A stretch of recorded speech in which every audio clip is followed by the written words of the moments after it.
Welcome, ladies and gentlemen, to Set Nation. And so today we are going to do something different. We are going to be doing something that is very sensitive. And so we are going to focus on a different program, which I call exposure. Now, exposure, we are going to be looking into mental health. We're going to be talking about suicide, depression, and so many other things that could, really hinder one's, progress in life. Because I always say one has to, because if you do not have a purpose, if you do not have something that is bigger than you, if you do not have a dream, something, that more perhaps, if you do not have a legacy or something that you are, you wake up every morning and you wish to do something that makes you, feel good or perhaps feel happy, then it becomes a problem. And so we are going to be looking at some of these things so for us to understand better. And so today we are going to be focused on women's mental health, which is very essential, which is very important. So we are going to begin with a story. Now there was someone more perhaps let's call her Rachel because I don't want to call names. And so let's just call her Rachel. Now, there was a girl, her name was Rachel, and she was very smart, intelligent, sensitive, and she was loved by everyone.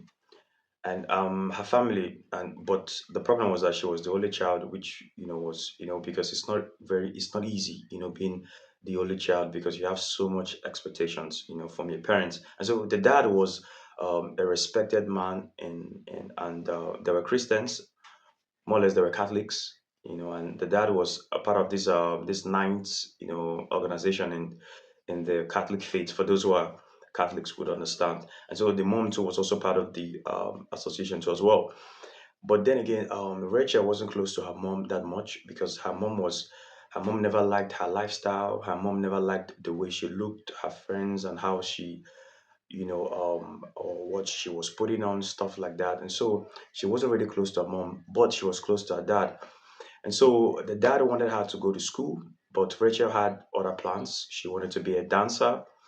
But then again, the dancing industry isn't really something that is forthcoming for those of us who are for those who are dancers, And so it wasn't really easy for her, and so it wasn't really easy for the dad because the dad really wanted her to to study because the money was there, the accommodation, everything was there for her. But then the dad then eventually decided to send her to school. When she got to school, I think she stayed 2 years in the university. One thing led to another. She was expelled from school. The dad was a bit frustrated, but because he loved her so much, he just wanted the best for her. Then the dad advised her to go to school, that it would be important for her in the nearest future, because dancing isn't really something that, one would, well, like not before, because this story is way, way back. But then again, the dancing industry right now is actually growing, but then again, things isn't really how we picture it. And so at the end of the day, she got expelled from school. In her second year in the university, she was to study medicine, but she wasn't really that. She wasn't really paying attention. She wasn't really interested, or perhaps she wasn't really, that desire wasn't really there to actually go to school. And so she dropped out of school. She got expelled, and then she came back home. But then again, 2 weeks after her expulsion from school, her dad had an accident, and then and then he died. And so it became something very, very difficult for the family. And so the dad had siblings, more like brothers. So they came, and then they took away all, what the dad owned. And so they left them with more like a house for the mom and her. And so she couldn't take it anymore. So she decided to leave, to go pursue her dream as a dancer. And so when she went, to a place where dancing was really booming, and the lifestyle was really at its best, it wasn't really easy for her because at the end of the day, she never had that support. So it was very, very difficult for her. And so she tried, but it wasn't really because the money wasn't there, the resources wasn't there.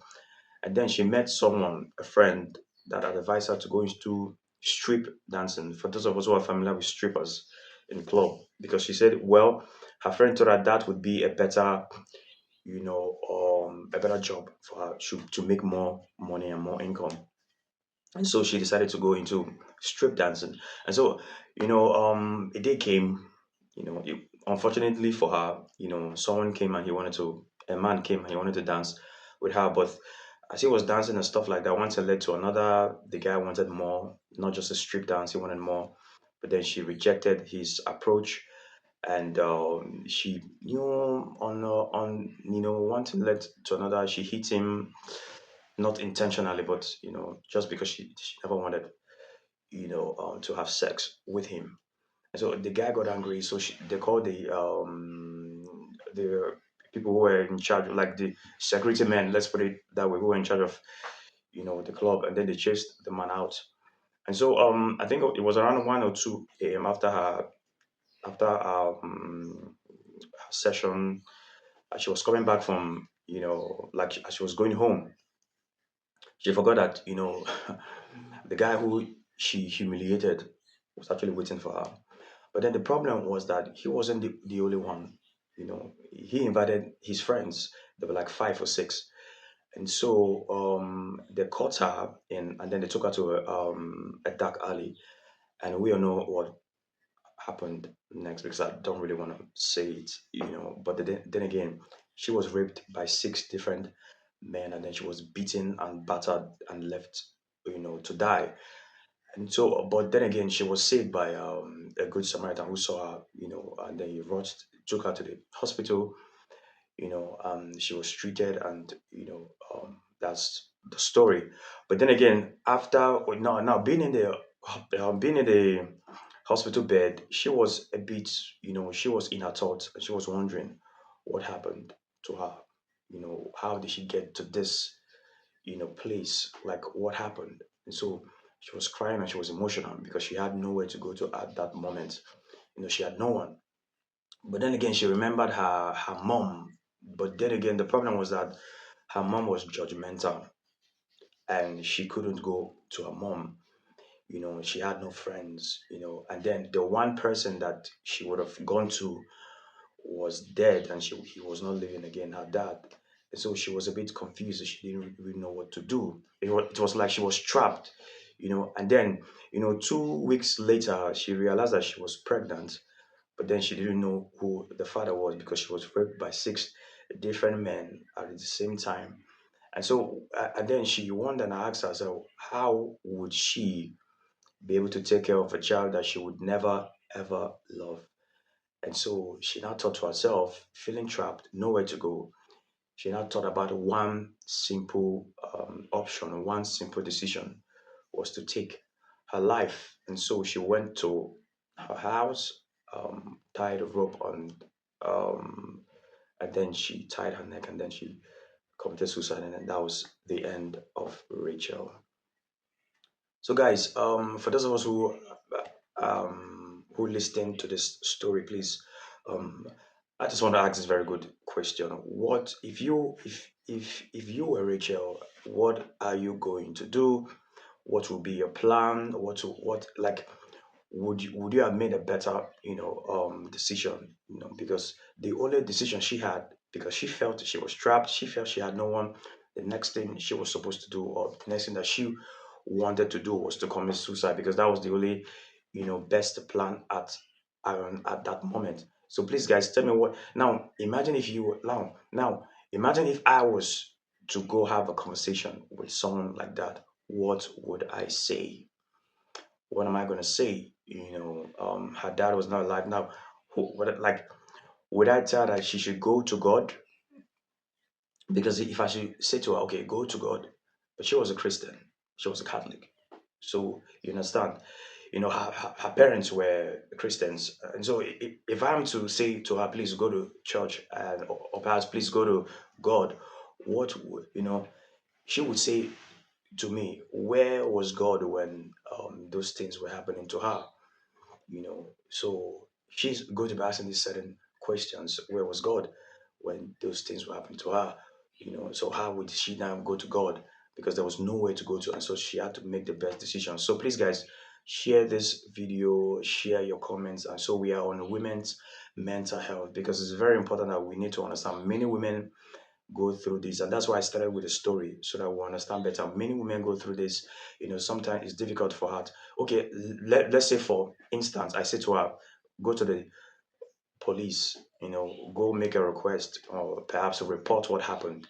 Sometimes many women go to police stations to report some of these incidents, but they do not take them seriously, and sometimes it affects women, and the only option to, they have is just what is to take their life. And so, guys, tell me what you think. Tell me your own thoughts, and as well, tell me what you're gonna say to her, or perhaps if you are in her shoes, if you are in her situation, what are you gonna do? Because I do not know what to say. Because if I should meet a girl like that, I do not know what to say. I, I don't have a plan, a suggestion. And so, guys, please tell me what you think. Share this video so that people will understand, because we are still on women's mental health. And so, with this short story, please, let's meditate on this. Let's share our thoughts.